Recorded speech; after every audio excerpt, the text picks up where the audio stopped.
O Diyos na dakila sa lahat, purihin ka sa mga salitang ito na aming binasa. At sa aming pagbubulay-bulay, samahan mo kami. Buksan mo ang aming puso at isipan at mag-usap ka po sa amin. Upang ito ang maging baon namin sa aming patuloy na paglingkod. Ito ang aming panalangin sa tanging pangalan lamang ni Jesus. Amen. Tayo po ay magsimpo. Kamusta po ang inyong mga buhay? Kamusta po ang kapasuhang maulan? Parang mas marami pa po tayo ngayon kaysa ng Pasko dahil maulan ng Pasko. Ang lectionary gospel for this Sunday is a very familiar story dahil ito ay kwento ng sinasabing nawala si Jesus sa templo. Ang tanong natin ngayon, nawala ba talaga siya? Ang pagdalo ng Feast of the Passover ay utos sa kanilang nakagisnan. Ibig sabihin, ito ay kultura. No? Kung dito sa Pilipinas, maraming pinagdiriwang ng mga kapistahan, mga kanya-kanyang santo. Lalo na pagka santo yung barangay sa yung San Juan, di ba? Talagang basaan. Ano yun ay nakagisnang kaugalian dito sa Pilipinas. At ito ay kaugalian nakagisnan sa lumang tipan. Kaya ang senaryo, napakaraming tao. Napakaraming tao sa itong pagkakataon, hindi natin marapat akusahan si Mary and Joseph kung hindi nila nabalayan na kasama si Jesus. Imagine that scene na kung saan ay maraming tao. Kadalasan sa pagtingin natin sa kwentong ito, ay sinasabi naging pabaya ang magulang ni Jose. Papaya kaya yung mga magulang. Unfair naman kina Mary and Joseph. Pero dahil sa large crowd ng mga travelers, na mga pumupunta sa lugar na yon, si Jesus na lumaki, umalaki na that time, 12 years old na eh. Nasa ng 12 years old dito? Kids, nasa ng 12 years old? Sino sa inyo yung 12? Ganyan na, si Hannah na. So exploring na si Hannah kaya nang magbiyahe mula Broadway hanggang dito mag-isa. Kaya that time si Jesus, malaki na siya, naging curious, marahil ay amazed na amazed sa kanyang mga nakikita. Sabi niya, iba to sa bahay namin. Natural na bata. Many have felt badly enough losing the Messiah. Yun ang pakiramdam. Parang pakiramdam ni Mary na pabayaan niya ang tagapagligtas. Sa pag-akalang siya ay kasama ng pangkat, nagpatuloy sila sa maghapong paglalakbay. Sige po, meron niyang PowerPoint.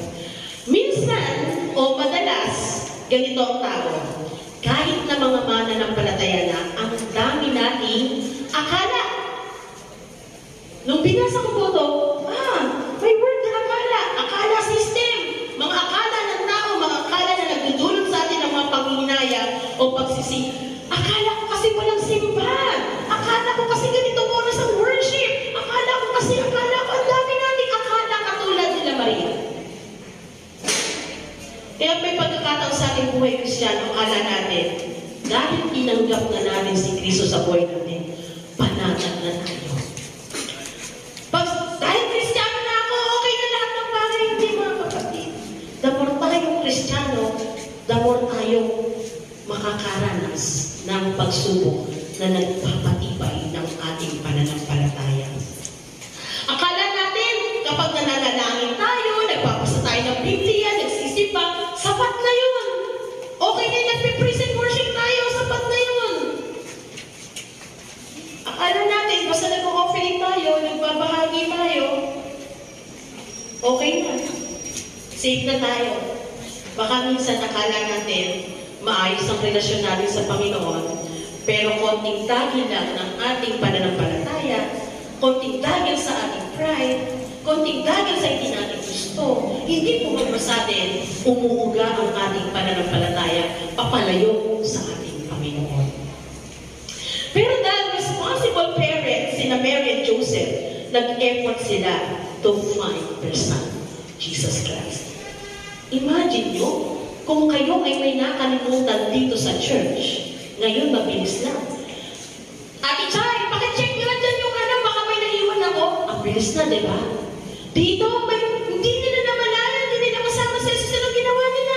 3 araw, ulit silang naglakbay, papunta, pabalik.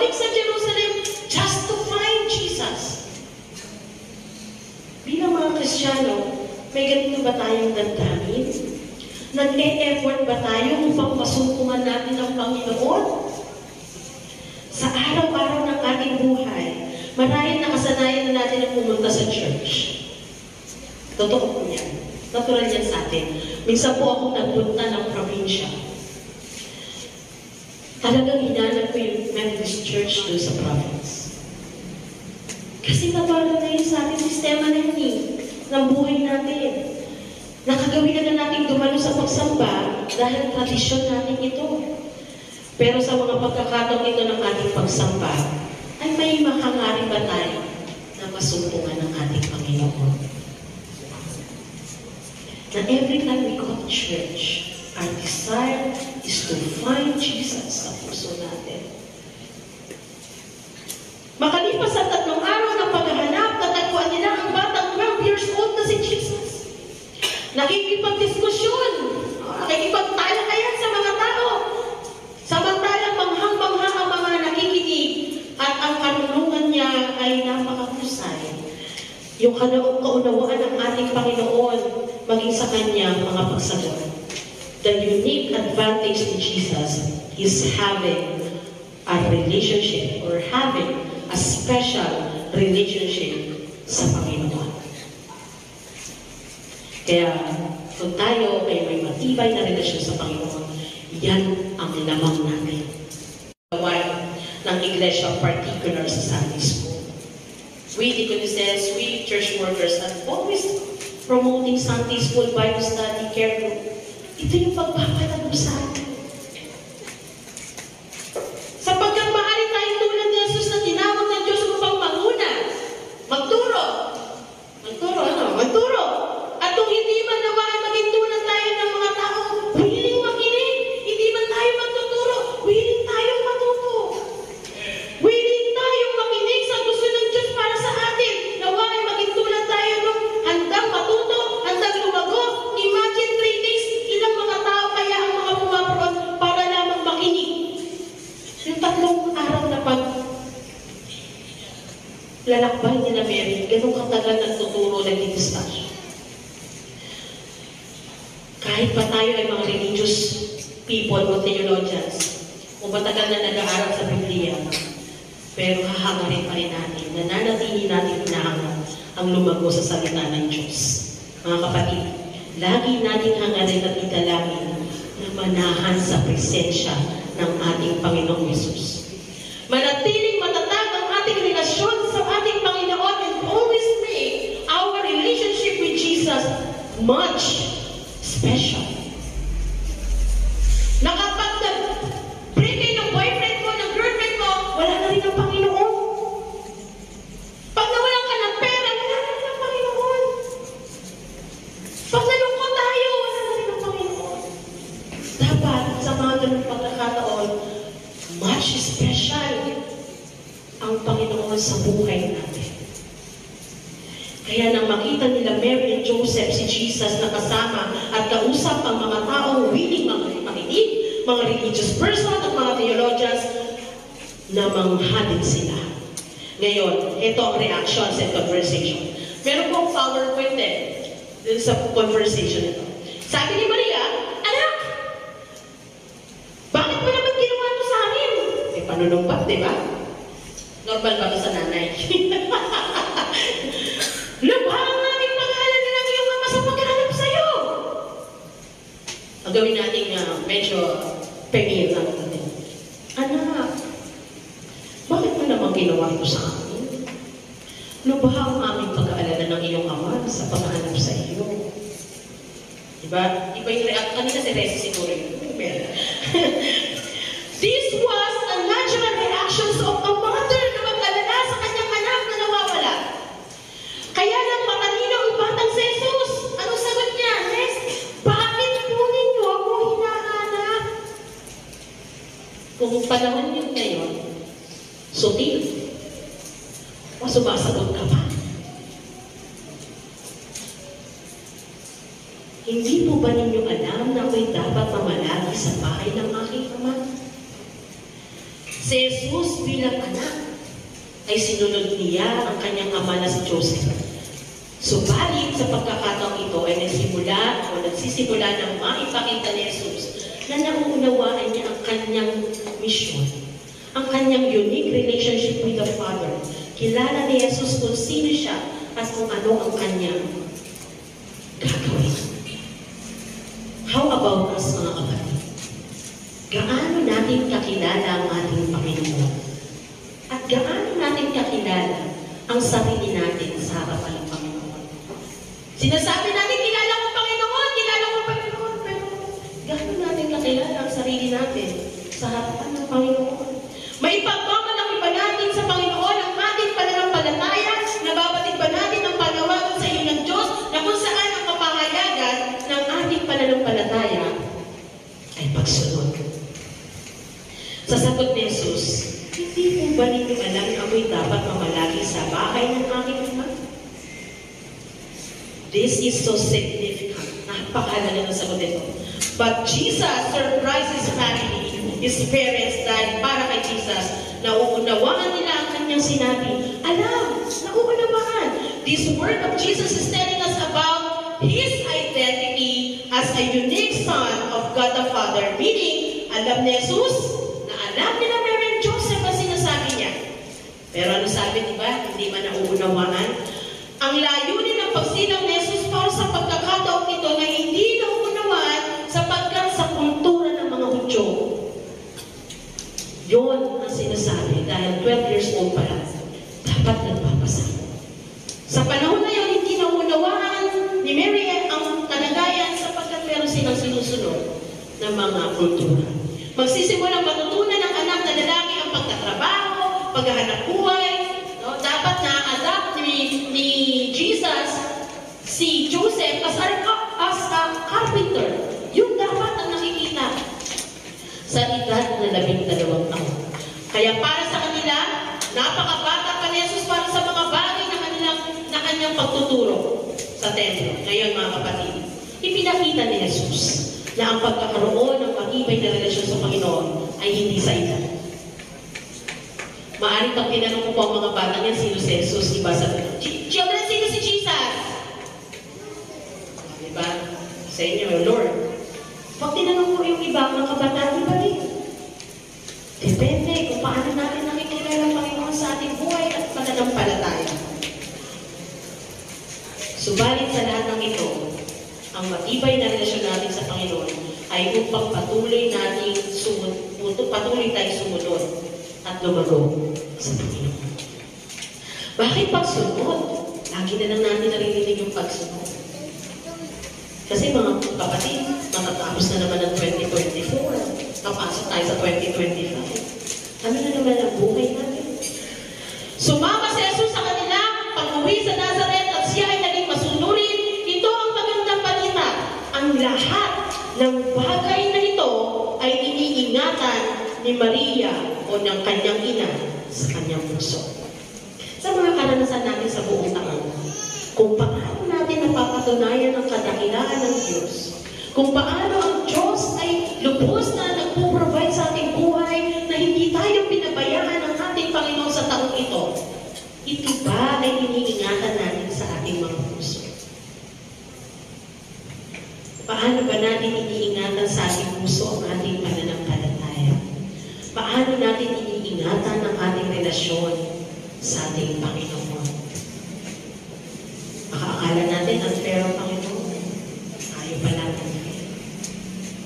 Ang kapahayagan nito, kung lumalago tayo sa Panginoon, are you growing or are you just sustaining? Lumalago ba tayo o stagnant lang? Lucas 2:52. Patuloy na lumaki si Jesus sa pangkatawan, lumawak ang kanyang karunungan at lalong naging kalugod-lugod sa Diyos at sa mga tao. Ang talata po ito ay holistic. May paglagong pisikal, may paglagong spiritual, paglagong emosyonal, paglagong mental.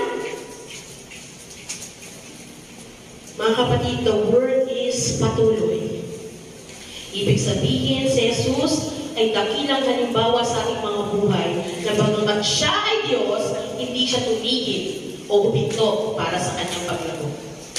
At ang paglagong ito ng ating Panginoon ay hindi upang ipagmalaki ang kanyang sarili, kundi maging kalugod-lugod sa Panginoon. Ito ang hamon sa atin bilang mga mananampalataya. Sige, next po. Ang hamon sa atin ay mahayag ang ating paglalago na hindi ko na kailangan sabihin na lumalago ka ba?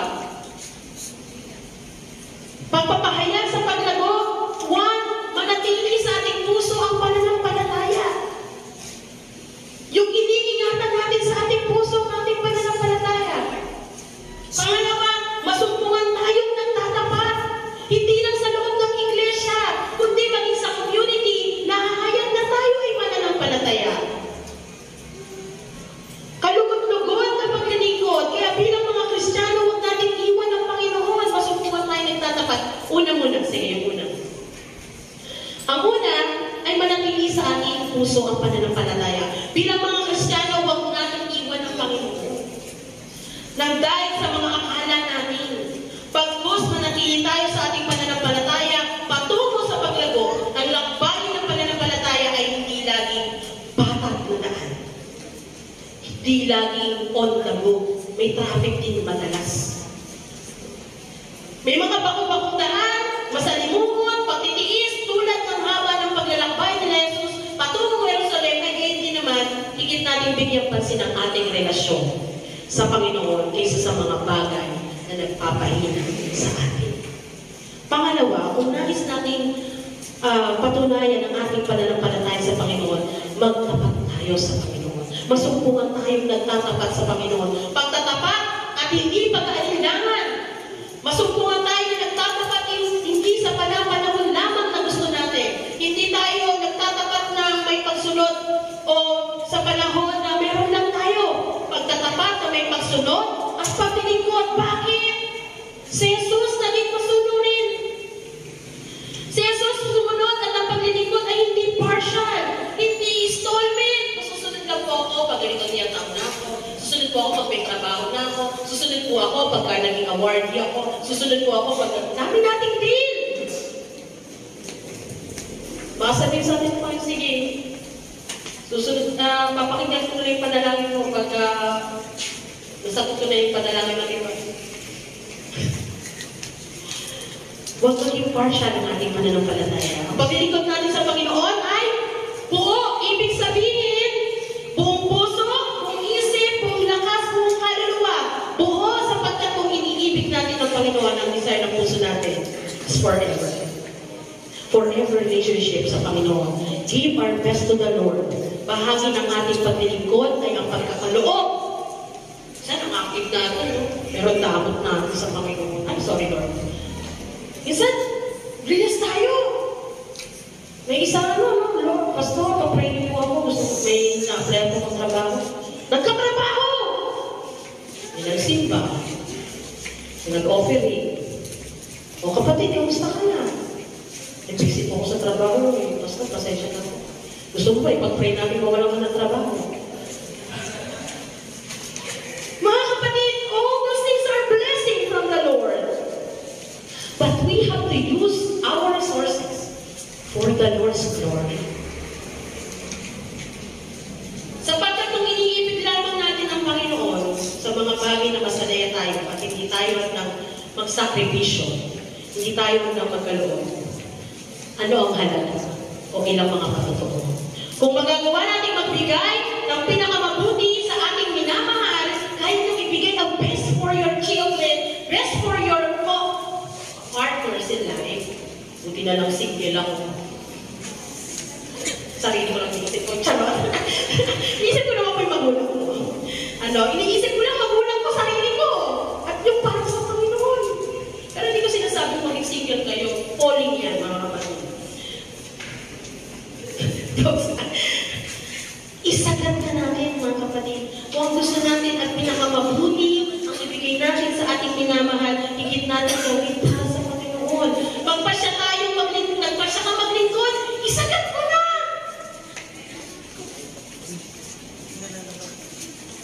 Nagpasya ka maghahandog sa Panginoon, itodo mo na! Lord, share tayo. Mula sa nakagawian natin 10%, ay makakapagbigay pa tayo ng higit pa. Sapagkat sa Old Testament, 10%, di ba?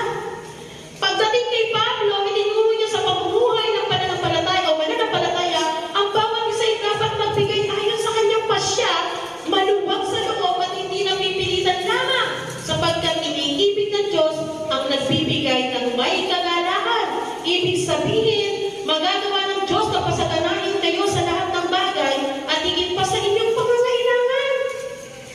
Lord, hinilin mo lang naman, bag, kasama pang shoes. Yung bag, hinihintay ko yung laman ng bag, baka ibigay ni Tita Manu. Diba? Upang sumagana kayo para sa mabubuting gawa, ibig sabihin, kung masaya kang nagbibigay ng 10%, dahil may kagalakan nagbibigay sa Panginoon, dahil mahal naman ang Panginoon, Lord, dadagdagan ko pa. Ang hina ng amen nyo. Magbigay kayo at kayo'y bibigyan. Ano sabi sa gospel? Sa Luke 6:13, magbigay kayo at kayo'y bibigyan din. Hindi madamot ang Panginoon. Gustong takal. Siksik, kliklik. Di ba kayo nagtaka? Gustong takal pero naging siksik at kliklik. Umaabot. Paano naging basta yun? Ang ibibigay sa atin ng Panginoon. Sapagkat ang panukat na ginagamit ninyo sa iba ay siya nang gagamitin panukat sa inyo. Ang ibinigay mo, kaya nga napakadaming parang opposite na turo ng Panginoon. Ang naunay na huli, pag binato ka ng tinapay, ay pag binato ka ng bato, batuhin mo na, tinapay, nasa bote. Wag ka nun! Ibigay natin! May kasama pang saging! May pantisan na may saging pa, hindi ko maubos-ubos! Diba? Ganon umaabaw ang pagpapala ng Diyos. Kung pag-iisay natin ang lahat ng ito, 10% is our basic offering. Basic lang yan. Hindi pa yan yung lahat. 10% is basic offering for the Lord. At ang kagalakan natin sa pagkakaloob at na walang pag-alinlangan, kung pagkuspuno ng pananampalataya, higit pa sa 10% ang ibibigay natin sa Panginoon. Kaya mga kapatid, giving is not about ourselves. Giving is not about me. Sumweldo ko. Ha! Diba? Pastor, ako po nag-donate niyan. May mga ganyan. Bigay ko ang resibo. O yung resibo ng binigay ko. Anong pa totoo ang binibigay natin? Ang masakit. Binigay na binawi pa! Naranasan niyo po ba yun? Nag-donate na binawi pa. Kaya pag may dinonate, lagyan nyo agad ng donation. Huwag nyo na lagyan nyo na agad ang donated by! Mga kapatid, everything around us is not ours. Hindi ito sa atin. Ginagamit tayo ng instrumento ng Diyos para sumagana ang kanyang kaharian dito sa lupa. If we truly love God, ipagkakaloob natin ang pinakamabuti at nararapat para sa Kanya. Sa pag-aaral ng Biblia, pananalangin, pagsamba, pagpupuri, panguna, pamumuno, pagkakaloob, pagpimisyon, ang lahat ng ito ay magiging kalugod-lugod sa ating Panginoon. I have a simple illustration. What is this? Wala rin mga bata. Children, what's this? Ha? Naghihintay ka ng post-Pasko. Charot. Ito ay envelope. Diba? Ang envelope na ito parang tayo. No? Tayo mga Kristiyano, empty. Diba? Wala naman. Empty tayo. Ganito tayo. Wala naman talaga tayo eh. Diba? Wala tayo. Ang totoo, wala tayong lahat. Pero, pag tayo, gusto nyo to? Pasensya na last na to. Pero pag hindi tayo, ito ang pinakamahalagang pera sa atin eh. Kasi si 20 pesos, si 50 pesos, laging nasa church. Ang pinakabanal na pera, si 20 pesos at si 50 pesos. Mahal si 100. Pero yung 1,000, nasa mall daw to. Pero kung tayo, mga kapatid, mga Kristiyano, hindi tayo mag-aalin lang magbigay sa Panginoon. Bibigay ko First time mo ba itong gawin? ibibigay ko ito dito. Lalagay ko dito.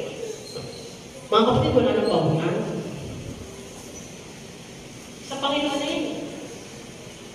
Panginoon na yun. Ano sabi? Ibabalik. Magbigay kayo at kayo'y bibigyan. Diba?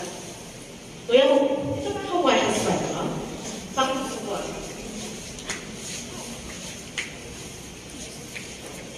Pag tayo, pag tayo ay nagbigay sa Panginoon at hindi natin pinagtagutan ng Panginoon, yung kawalan natin, ibibigay ng Diyos.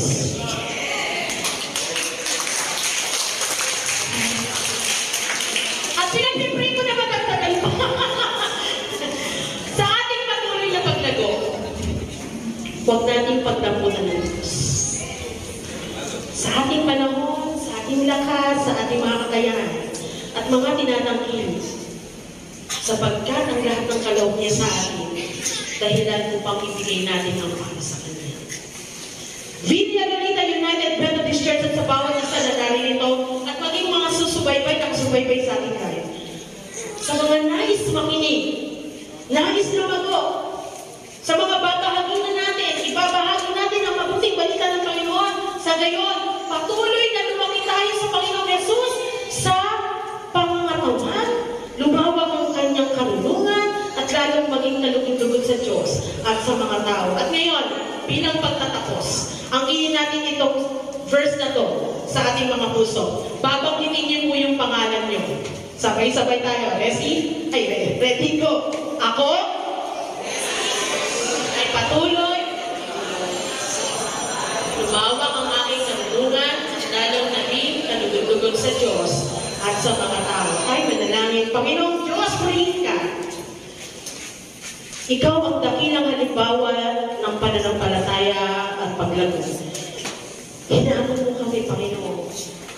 Nawa, sumunod kami ng walang takot, walang pangamba, kundi buong tapang, buong lakas, buong pananampalataya na kami ay susunod, maglilingkod, magkakaloob, at masupungan mo kaming nagtatapat hanggang sa huli ng aming buhay.